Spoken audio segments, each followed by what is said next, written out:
de aplicar calificativos muy especiales. Y tenían un calificativo que después ha pasado a ser un calificativo también que nosotros usamos en la iglesia. Una cualidad que para ellos era una cualidad casi divina, cuasi divina, diríamos, cuando un hombre tenía algo que parecía que era Dios mismo en él, obrando en él, y a esa cualidad cuasi divina los griegos le llamaron carisma. Un hombre con carisma era un hombre admirado, una persona que tenía un don de Dios en alguna manera. Y esta palabra carisma es una palabra bien usada para el pueblo cristiano. El pueblo cristiano tiene esas cualidades divinas, no casi divinas, sino son cualidades divinas que Dios ha puesto en cada creyente, que es el Espíritu de Dios, el que por la gracia ha puesto algo de Dios en cada corazón. Todos los creyentes, dice la Escritura, han recibido originalmente, y por eso son creyentes, porque han recibido el don del Espíritu Santo. Eso es lo que la Escritura llama el don. Y hay muchos textos en el Nuevo Testamento y principalmente en los Hechos de los Apóstoles. Por ejemplo, vamos a decir uno de ellos, Hechos 10:45, entre los muchos que vienen ahí, donde nos habla de ese don, el don del Espíritu Santo. Dice el apóstol, el escritor: y los fieles de la circuncisión que habían venido con Pedro se quedaron atónitos de que también sobre los gentiles se derramase el don del Espíritu Santo. El don del Espíritu Santo. Ese es el don que tienen todos los creyentes, el don que Dios nos da, por el cual venimos a ser salvos. El don del Espíritu Santo es cuando venimos al Señor. En Corintios, Pablo lo menciona de otra manera cuando dice: gracias a Dios por su don inefable. El don inefable de Dios es ser salvos en Cristo. Ese es el don del Espíritu Santo. Es que por el Espíritu Santo venimos al Señor, venimos al conocimiento de que Dios nos ha salvado en Cristo Jesús. Somos salvos en Él por medio de la fe. Es el don del Espíritu. Todos los creyentes son creyentes porque reciben el don del Espíritu. Han venido a ser hijos de Dios porque tienen el don del Espíritu Santo. Pero ese es el don de la salvación, diríamos. Es el don de ser hijo de Dios, el don que viene con la presencia del Espíritu Santo. Pero después vienen los dones del Espíritu Santo. Ya no es la salvación en sí, sino es una forma especial de Dios en la vida, un carisma. Y esta mañana quisiera rápidamente que meditáramos alrededor del tema cristianos carismáticos.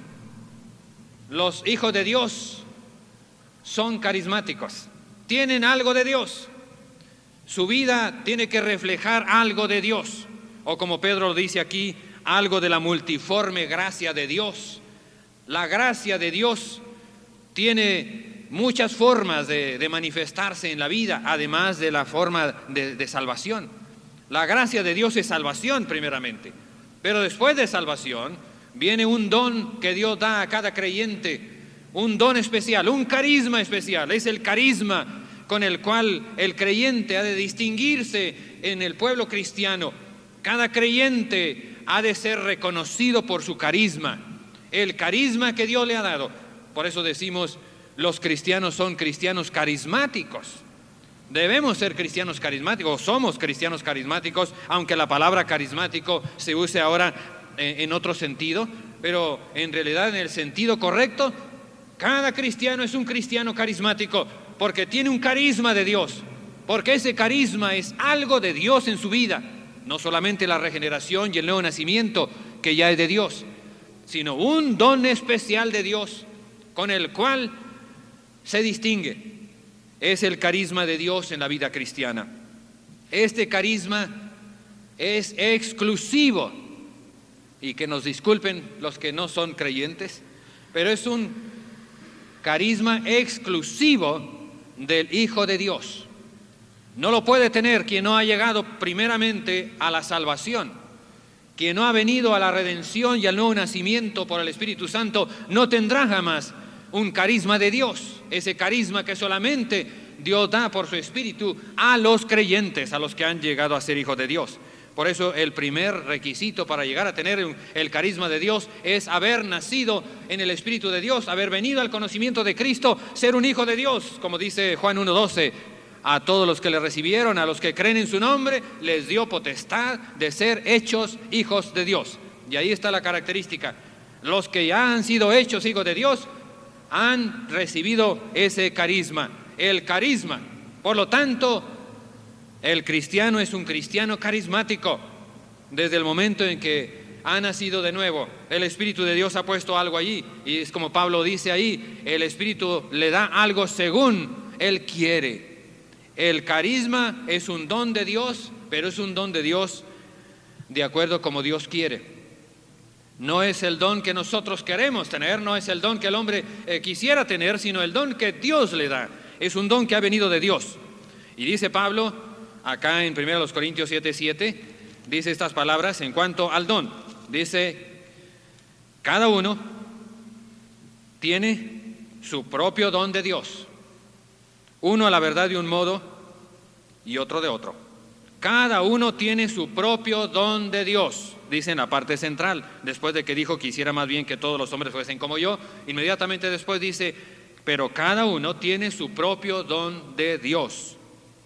Cada uno, y aquí es lo primero que podemos notar, que el don es individual, es algo individual. El carisma es algo que Dios ha dado a cada uno.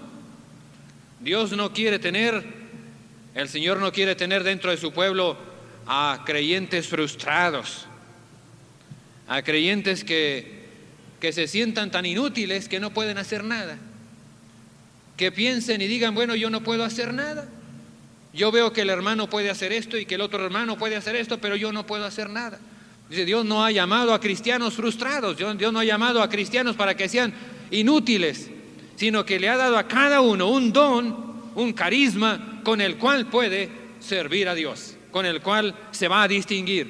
El carisma es una distinción del creyente, le va a distinguir dentro del cuerpo que es la iglesia, dentro de la congregación. Ahora, ¿qué es el carisma en sí? ¿En qué consiste el carisma? Es algo que Dios le ha dado a cada creyente con lo cual puede llegar a servir a Dios y puede servir a la iglesia. Podríamos ilustrarlo más o menos así. En el Antiguo Testamento, Dios le dijo a Moisés, ¿qué tienes en tu mano? Moisés dijo, pues una vara. Dios le dijo, muy bien, pues con esa vara, ve y saca a mi pueblo de Egipto. Con esa misma vara vas a hacer milagros. Y así fue. Moisés fue con aquella vara y con aquella vara hizo milagro tras milagro. Y con esa misma vara condujo al pueblo de Israel por el desierto. Más adelante podríamos decir, Dios le pregunta a David, ¿y tú qué tienes en tu mano? David diría, bueno, yo tengo una honda. Pues con esa honda, ve y consuma una libertad, la libertad de mi pueblo. Y fue David y logró la victoria sobre el gigante Goliat con una honda, una piedra, y había vencido al gigante y había logrado una gran victoria para el pueblo de Dios. En el Nuevo Testamento podríamos decir, el Señor se encuentra con un muchacho y le dice, ¿qué tienes en tu mano? Aquel muchacho diría, pues solamente tengo un canastito con unos 5 panes y unos pececitos. El Señor le dice, pues dámelo y yo con ese voy a alimentar a toda esta gente y de esa manera vas a servir al Señor. Y aquel muchacho le entregó su canasto con su vianda y el Señor hizo un gran milagro. Más adelante, Dorcas ahí en su casa, el Señor le pregunta, ¿qué tienes en tu mano? Y Dorcas diría, pues una aguja. Pues con esa aguja puedes llegar a servir. Usa esa aguja para servir al Señor. Y Dorcas comenzó a usar aquella aguja y hizo vestidos y comenzó a obsequiarlos a las gentes que lo necesitaban, honrando al Señor. Diríamos, tú y yo, el Señor nos pregunta, ¿qué tienes en tu mano? ¿Qué tienes tú en tu mano para servir al Señor? Puedes servir al Señor. No tiene que venir algo de afuera, algo extraordinario. ¿Qué tienes en tu mano? Lo que ya tienes en ti, eso lo va a usar el Señor. Dios puede usar lo que ya tienes. no una cosa extraordinaria que tenga que ser tan inusual, fuera de todas las cosas usuales. Dios usa lo que tenemos para su gloria. Dios usa lo que ya tenemos en nuestras manos y Dios lo va a usar de una manera grande. Dios le dijo a Jorge Müller: ¿qué tienes en tu mano? Jorge Müller dijo: pues nada, solamente fe. Pues ve con esa fe y levanta orfanatorios, asilos, y así lo hizo. Solamente por fe levantó orfanatorios y asilos en Inglaterra. Dios nos pregunta: ¿qué tienes tú? ¿Tienes la fe suficiente para ir y hacer grandes cosas? Úsala. Si efectivamente ese es el don que tú tienes, el don de la fe, vas a hacer cosas enormes y grandes, cosas grandes para la obra de Dios, cosas que nadie puede hacer excepto los que tienen fe. Dios le diría a aquellos 3 jóvenes, Sadrach, Mesach y Abednego: ¿y ustedes qué pueden hacer? Aquellos jóvenes dirían: pues nosotros solamente tenemos fe en que Dios puede hacer grandes cosas, solamente confiamos en Él. Muy bien, pues hagan grandes cosas para Dios confiando en Él. Y aquellos jóvenes fueron lanzados al horno de fuego y no les pasó nada. Y salieron de ahí como si no hubieran estado envueltos en el fuego, porque tenían fe en Dios. Eso es lo que Dios puede hacer cuando una persona está siendo guiada por el Señor. Podrá hacer grandes cosas, podrá conducir a la libertad a su pueblo, podrá hacer grandes victorias para la gloria de Dios, podrá hacer bienes a la gente como Dorcas, podrá alimentar al pueblo como aquel muchacho, pero algo podrá hacer, porque Dios tiene un carisma en cada mano, en cada vida. Dios ha puesto en tu vida un carisma, y eso quiere decir algo de Dios en ti. El carisma es algo de Dios, es algo que vino de Dios y que lo puso en ti para que con eso tú puedas servir al Señor. Tú vas a servir al Señor de una manera extraordinaria cuando sirvas con lo que ya tienes, pero no ambiciones lo que otro tiene.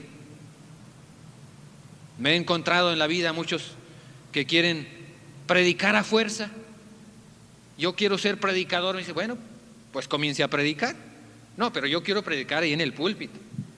Bueno, no podemos predicar todos porque nomás hay un púlpito. El hecho es que muchos quieren ser predicadores, en otra palabra, quieren los dones que parecen más llamativos. Pero el hecho es que predicar no es lo más grande, lo más llamativo. Puede ser que alguien esté allá en lo que no se sabe, en lo que no a nadie conoce, y sin embargo está haciendo cosas extraordinarias. Allá en el silencio, sin publicidad, sin que nadie lo vea, está haciendo las grandes cosas de Dios.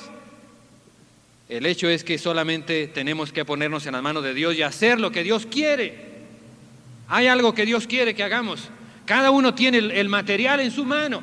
Dios le ha dado la riqueza en su mano, el capital. Ese es el capital de Dios, es el carisma, es el capital con el que Dios quiere que sirvamos. Pero lo que menos quiere Dios es que no uses lo que tienes, o que lo guardes, o que lo escondas, o que lo menosprecies. Que digan: bueno, no me gusta, no quiero hacer esto, yo quisiera hacer otra cosa. Y guardarlo, esconderlo, no usarlo. Y cuando el Señor venga y te diga: ¿qué hiciste con lo que te di? ¿Qué hiciste con ese carisma que te había puesto en tus manos? Y comience a decir, como dijo aquel siervo inútil: bueno, Señor, pero es que yo no me gustaba ese don, yo quería otro don, yo quería realmente hacer otra cosa. Pero el Señor le dirá: no, pero a ti te puse para hacer eso, expresamente te di esa don, ese carisma, y si lo hubieras usado habría sido de gran bendición. Si hubieras usado ese don, habrías llegado a ser más bendición que muchas personas en el mundo. Todo depende de qué hacemos con el don que tenemos. Cada don es un don de Dios, y si es de Dios, quiere decir que todos valen igual. No vale uno más que otro, todos valen igual, solamente falta usarlos. ¿Qué dice acá Pablo en 1 Timoteo 4:14? Veamos cómo nos dice a cada uno. no descuides el don que hay en ti. No descuides el don que hay en ti. Eso es lo que el Espíritu te está diciendo a ti y me está diciendo a mí. Te he dado ese carisma, te lo he dado para que lo uses, no lo descuides, no pierdas el tiempo, no dejes pasar las oportunidades. Ese carisma debe ser usado, debes usarlo, es algo que Dios te dio para que lo uses. Dice el apóstol Pablo, en la iglesia somos como un cuerpo en la iglesia. Un cuerpo no se compone de un solo órgano. O dijo Pablo, pues no, el cuerpo no puede ser un solo órgano, un solo miembro. No podría ser el cuerpo un ojo nada más. No podría ser ni siquiera un corazón. Ni el puro corazón serviría de nada. Tendría que unirse junto con otros miembros en una manera sistemática como está el cuerpo, y entonces sirve. Un cuerpo necesita de todos los miembros. Aunque podemos vivir a veces limitadamente, sin un pulmón o sin un riñón, pero es vivir muy limitadamente. Tendrá que ser por pura necesidad.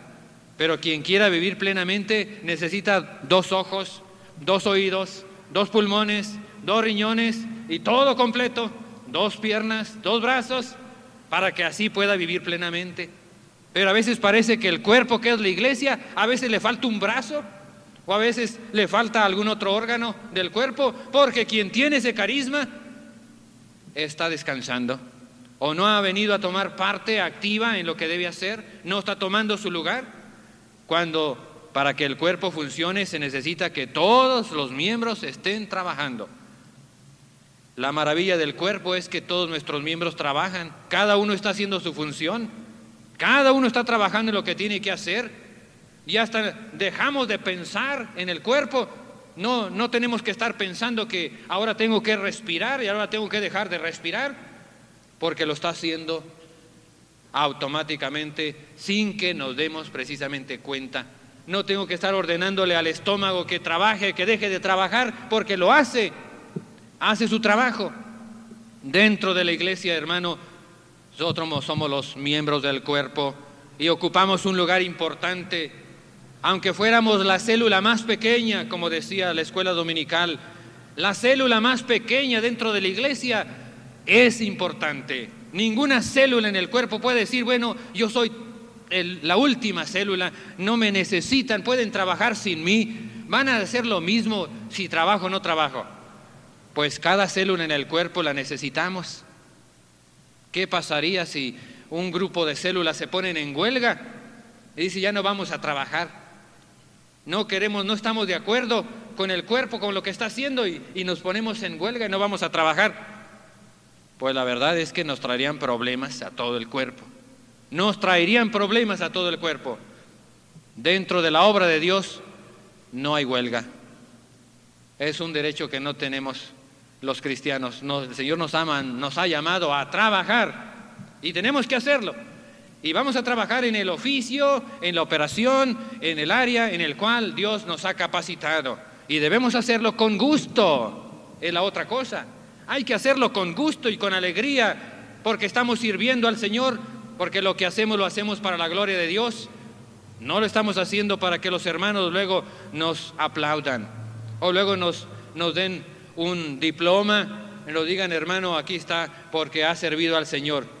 Algunas veces pues hay que reconocer a algunos, sin duda, pero en realidad trabajamos para que Dios, para que el Señor Jesucristo sea el que le dé el reconocimiento a cada uno cuando llegue el tiempo. En el momento en el que Dios tenga que premiar, que lo haga con alegría, llamando a cada uno para que pase allá al frente en el trono de Dios a recibir el reconocimiento que el Señor va a dar a los siervos fieles. Y entonces sí, entonces serán todos los reconocimientos, y entonces se harán todos los premios, pero entonces los hará el Señor. Ahora nos toca trabajar y hacer nuestra parte y cumplir con nuestra tarea, porque somos parte del cuerpo que es la iglesia. Dice acá en Corintios, en el capítulo 12, que si un miembro sufre, todos sufren. Y si un miembro recibe honra, todos los miembros con él se gozan. Eso es importante también dentro del cuerpo de la iglesia. Si sufre un miembro, sufrimos todos. Si alguien sufre, ese sufrimiento o esa experiencia ha de ser también de todo el grupo. Pero si alguien es honrado, es un gozo de todos. Si efectivamente es un cuerpo, si somos miembros los unos de los otros, esto quiere decir que nadie es aparte autónomo. Todos miembros los unos de los otros, todos haciendo su parte, todos colaborando con la parte que les corresponde. Dice Pablo aquí en la parte final, no todos son apóstoles, por supuesto, ni todos profetas, ni todos maestros, ni todos hacen milagros, ni todos tienen dones de sanidad, ni todos hablan lenguas, etcétera, por supuesto, porque los dones están repartidos. Los carismas están repartidos, cada creyente tiene uno por lo menos. El Espíritu le ha dado a cada uno un carisma. Con ese va a servir al Señor. Cada carisma quiere decir una responsabilidad. Quiere decir una forma en la cual podemos servir al Señor. Es para servir, no para orgullo propio. En 2 de Timoteo 1:6, veamos otra vez lo que Pablo menciona ahí. 2 de Timoteo 1:6, donde dice: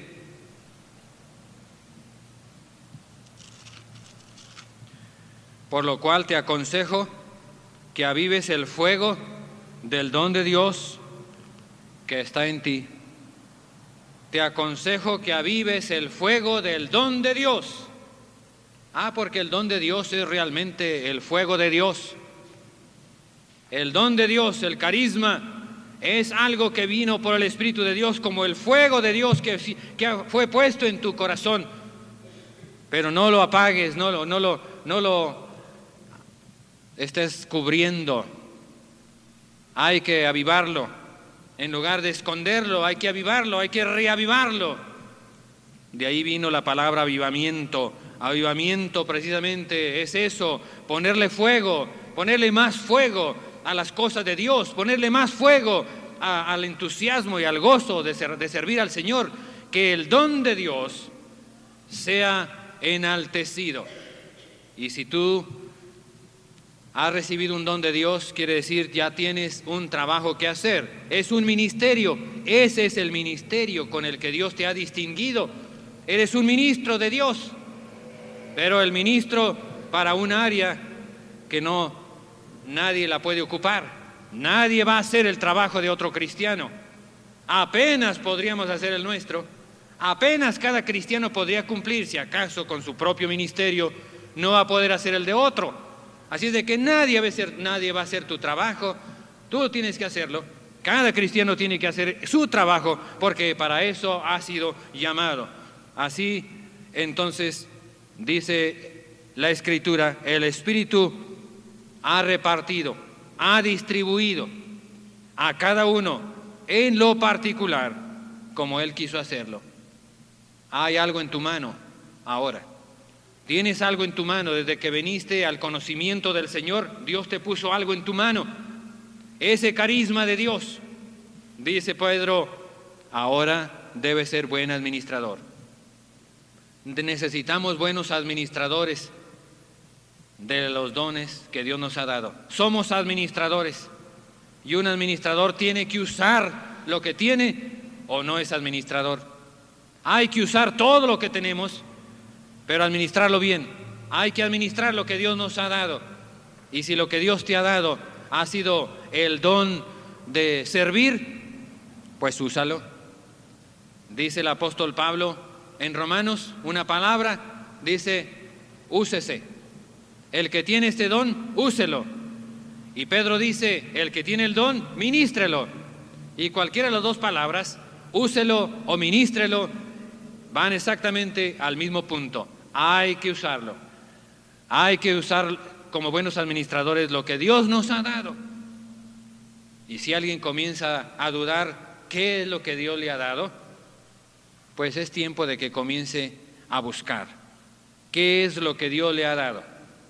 Y no creo que se tarde mucho en encontrar qué es lo que Dios puso en su vida, porque será algo que ya tiene en su mano, algo que ya tiene. Solamente usar lo que tiene, eso es, ahí está. Ahí está la capacidad que Dios le ha dado, la oportunidad que Dios le dé también. Dios no nos exige que hagamos lo que no podemos hacer. A nadie le va a exigir que haga lo que no puede hacer. Eso es imposible. Eso estaría fuera de toda razón. Nos dice que hagamos lo que podemos hacer, y lo que podemos hacer es algo que ya Dios ha puesto en nuestras manos, algo con lo que podemos servir y honrar al Señor. Dijo Pablo, hágase todo para edificación. Y edificación es la clave del don. Edificar a los demás. ¿Cómo puedo yo edificar a mis hermanos? ¿Cómo podría yo edificar a otra vida? ¿Cómo podría yo edificar a algún hermano que sufre o algún hermano que tiene algún problema? ¿En qué manera podría yo edificar a un grupo? ¿O en qué manera puedo yo edificar a toda la iglesia? Puede ser que el don sea para usarlo en lo individual, o puede ser que el don sea para usarlo en grupo, o puede ser que el don sea para usarlo en toda la iglesia. No importa qué nivel, si en lo individual o en grupo o en toda la iglesia, pero será un don que podamos usar. Y volviendo otra vez a Pedro, concluimos con las palabras de Pedro cuando Pedro dice, cada uno según el don que ha recibido. El don que ha recibido, no lo que no ha recibido. Según el don que ha recibido, ministrelo a los otros. Tenemos que usarlo como buenos administradores de la multiforme gracia de Dios. Y luego escuchen lo que dice: si alguno habla, hable conforme a las palabras de Dios. Si alguno ministra, ministre conforme al poder que Dios da, para que en todo sea Dios glorificado por Jesucristo, a quien pertenecen la gloria y el imperio por los siglos de los siglos. Amén. Vamos a orar, hermanos. Inclinemos nuestras cabezas. Pidamos al Señor que Él nos ayude a conocer el don, a usar el don que Dios nos ha dado, a ser cristianos carismáticos, como es lo que Dios quiere. Y si usted en este momento quiere decirle, Señor, ayúdame a usar el don, o ayúdame a descubrir cuál es el don que necesito, puede pasar a orar. Vamos a orar, vamos a pedir al Señor que nos use, que use los dones que Dios ha dado a cada uno.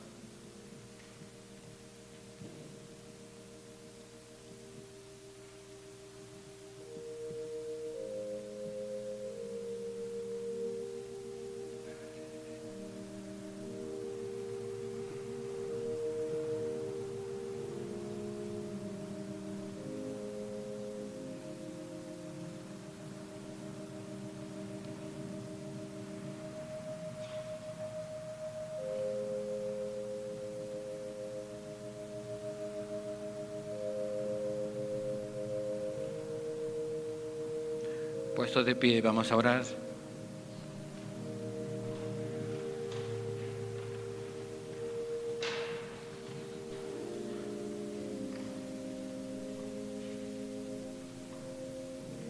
Padre Celestial, te damos gracias porque tú has puesto en cada uno de tus hijos una parte de tu gracia, una forma, una manifestación de tu Espíritu para provecho, para bendición, para edificación del cuerpo que es la iglesia.